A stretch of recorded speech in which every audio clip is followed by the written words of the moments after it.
Welcome back to another video. Did you know that dense or heavy emotions, they don't come up as a way to punish us, but instead to liberate us? They are there to be heard, to be felt, to release so that we can heal parts of ourselves, so that we can transmute and integrate them, so they're no longer stuck within our body, within our nervous cells. That energy is no longer stored and blocked in part of our body, causing us aches or disease in our bodies. The thing is, when we go through something in particular, something that's harder, more difficult, more painful, this is what makes you. Because it's often known that we grow the most when we move through that pain, when we go through that experience, that human experience that we came here to have, so that we can find ourselves again and connect with source energy. For example, you may experience episodes or memories of grief. It could be you grieving over a friend, a lost relationship, or something that you've heard in the news, and suddenly you're flooded with immense emotions or a traumatic memory. This is what most people are going through right now and have been for the past couple of months, the release of that emotional heaviness. And this can be showing up in a number of ways for you. And when you're aware of it, you're able to move through that pain, you're able to move through that process. That's when big changes happen, transformations and breakthroughs. These lessons that you are going through, the release of emotional heaviness, are here to prepare and set you for that next stage, that next journey of your life. And everything has led you here to this moment, and because you're aware of it, it means that you are transcending, you are growing and evolving, not just as a human, having this human experience in this third dimension, but also as a vibrational being, as a spiritual being. Now take, for example, a lotus flower. Now stick with me here. Lotus flower is such a beautiful flower, right? But one that grows in muddy waters. As it grows, it gains wisdom. Now the mud represents the obstacles, the suffering. The lotus flower, the symbol, represents purity, strength, and rebirth. And as it goes through those obstacles, just like you're going through that release of emotional heaviness, this is your chance for the transformation to happen, for those breakthroughs to happen, for those big changes to come and enter your life. This is what many of you may be experiencing or have been through when you move through that immense pain, that trauma, that heartache, that crisis. And you do this through the power of awareness, because 90% of transformations happen through the power of awareness. And this is when you are able to grow, this is your moment of a rebirth, your spiritual growth, because you're able to catch yourself this time. Usually that pain sits inside of you. Even if you don't want to acknowledge these emotions, these memories, they remain stagnant and dormant inside your body, because your body will always remember what's going on, no matter how hard you try to push or shut things away. But the thing is, they can stay there for weeks, months, even years. But now that you are ready to move that energy through you. They're no longer stored and locked away in your cells, in your body, in your mind. Because you've had that moment when something out of the blue triggers it. Perhaps you hear somebody telling a story, you hear a sound, or you have that smell, there's that familiarity, and it's something that triggers something inside of you. And then you're flooded with these intensified emotions, the emotional heaviness, and you're like, well, what do I do? You can either A, try your best, try your hardest to push it back down where it came from. But remember, it's only going to resurface back again when it wants to, when it likes to, and it will catch you out the blue. But this is you still living in that old identity, still playing out those same old patterns. Or you can face it. You can cry. You can let it go. You can heal. You can go connect with nature and ground yourself. Feel connected. You can journal. And then you can feel liberated. You can expand your consciousness, reprogram your way of thinking, so that if this was to happen again, you know exactly what to do, what steps to put into place. This is you then transforming pain into process. And also there's a video link here that you can also watch to help you when you're going through and facing adversity and obstacles in your life, and you want to avoid it, but rather the only way is through it. Your task is to find a way to swim through that darkness, through those murky waters of sorrow, hurt, mental and emotional pain. And just like the lotus flower, that example that I gave earlier, you will then rise. You will elevate your emotional level of consciousness through the shadows and through that darkness, allowing something new to be born, that new energy, your greater purpose, and a connection with your higher self. The thing is, I believe that everything happens to us, to you, when the divine timing is right, because we are now ready to handle the weight of that grief, that pain, the emotional heaviness that we've been carrying around with us, because we are that much stronger to now release it, to handle the elements of the emotional heaviness. And more importantly, we are aware of it. Your higher self also knows that now is a time, because whatever you've been carrying around with you has now served its purpose. But more importantly, you're just that much more stronger. You've developed better coping skills and timelines are shifting. And this is what's going to help you then transform and transcend to that other path, that other journey of your life.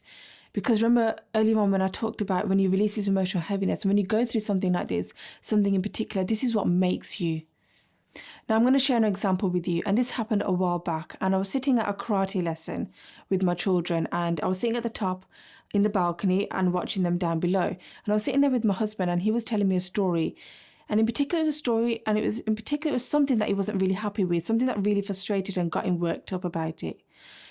But that story, it triggered something inside of me. It triggered me to the point where it transported me to this memory of my granddad when he was terminally ill. Because my granddad passed away a year and a half ago, and it was literally a couple of days before he passed away, and I was transported to this memory, and I tried my best to push it away, to literally push it down so I can listen to my husband and pay attention to him, but it was just too much. These emotions started bubbling up inside of me to the point where I could literally feel the tears coming down my cheeks. And I had to excuse myself, and I literally walked out the building, and I went and sat in the car, and as I shut the door, I felt this anger, this frustration build up inside of me. And this anger was towards my external members of my family, in particular my dad, for the way they treated me during that period, during that time. But also part of me was grieving for my granddad, because I was raised by my grandparents. They were my guardian parents. And I was grieving for him. And it was that pain, that emotional heaviness that I'd been carrying around with me. Because every time that's come up before, I've literally just thought, okay, that's fine. I'm not ready to deal with it. I need to carry on looking after my children, do my day-to-day stuff. And I've always pushed it away and locked it away. But this time it was too much. And it was just so intense that I literally had no control over it. And it had to be let out. Allowing these feelings to liberate me, allowing these feelings to be felt and heard, these emotions, that grief, that pain, that trauma that I've been carrying all this time with me, even a year and a half later after he'd passed away, I've been holding inside of me. And grief comes in its own process, in its own way, in elements, when it needs to, when you're ready to release that emotional heaviness. But the key thing that I want to share with you here is that I was aware that this was happening. Because before I normally push it and lock it away, but I was aware what was happening and I allowed it to happen. I allowed these feelings and emotions to come to the surface. And then after that, I felt liberated. I felt relief. Now, in that moment, I was broken. But pain, you see, has a purpose. It smashes you open. But your soul, your higher self knows that you are not broken, but rather you are ready to feel and see this through. And through acknowledgement, through acceptance, through awareness, through willingness, through that courage vibrational frequency, you're able to heal yourself. You're able to go through this healing journey, through this process. And the lotus flower is a perfect example of this healing journey, this healing process that we all go through, of releasing this emotional heaviness that we're going through and to liberate ourselves. If you perceive pain, falling, spiraling into its depths as a weakness, then we lose all power to gain wisdom, clarity, evolution, and foresight that it can actually offer us. When we run, when we hide, when we try to escape from it, what we're really doing is running from ourselves. So in that moment, ask yourself, what is it that I'm actually afraid of? And if you like, you can do some journaling. You can really tap into and check in with yourself in what it is that you're actually feeling. Give yourself that time and alone space to do that. And that doesn't mean that you need to go spend an hour locked away in a room, but just give yourself that time and space to do that, to really get into your heart center. You can put some music on, move your body, dance around, and really open up your heart center. And just know that this is only temporary, that nothing lasts forever. It's a temporary phase. And I want to remind you to not let your past define what you are going through or the situation itself. And you can affirm to yourself that I am in control of my emotions. I am safe. I am one with consciousness and I'm loving awareness. And then gently remind yourself that you get to choose what to do with that memory, that trauma, that pain that you've been carrying around with you. Once you've had the time to process, you'll be able to decide how you want to expand your potential. You can meditate, follow your intuition, and you'll find the answers within yourself. See how your life is growing and evolving. See which direction you're being pulled in and being called in. That's the next step that you want to take. Because remember, when we release something, we're alive for something new to enter our lives. We're alive for new energy, new transformations, new breakthroughs to enter our life. The thing is, pain has the capacity to move us through these emotional depths. And it's one of those powerful forces that we just can't escape from, but we must experience, that we must all experience once, at least once in our lifetime. And we need to dig our exit through that emotional pain. Through that, you will find the light. You will raise your vibrational frequency, expand your consciousness, become aware of things. And should something like this happen again, or if another memory pops up, you know exactly what to do. Through that awareness, through that consciousness, through that spiritual growth and that journey that you're going through, through this evolving, this evolution, transformational change that you're going through, you'll know exactly what to do. And just like anything, we are constantly moving. We are constantly vibrating at different vibrational frequency. We are changing, moving. We are shedding emotions. And the next minute, we have elated emotions. Feeling happy, feeling lighter, feeling joy. We are able to manifest and create things into our life. Shift and move things that we want and create the life that we feel more balanced in. Find that inner peace and that clarity and that joy.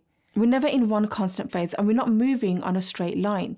And that's exactly what we're all going through right now. And if you'd like to take this deeper and understand why trauma comes back and how to let go, then click and watch this video right here. This is known as re-emergence, trauma that's been living in your body, in your cells, in your energy.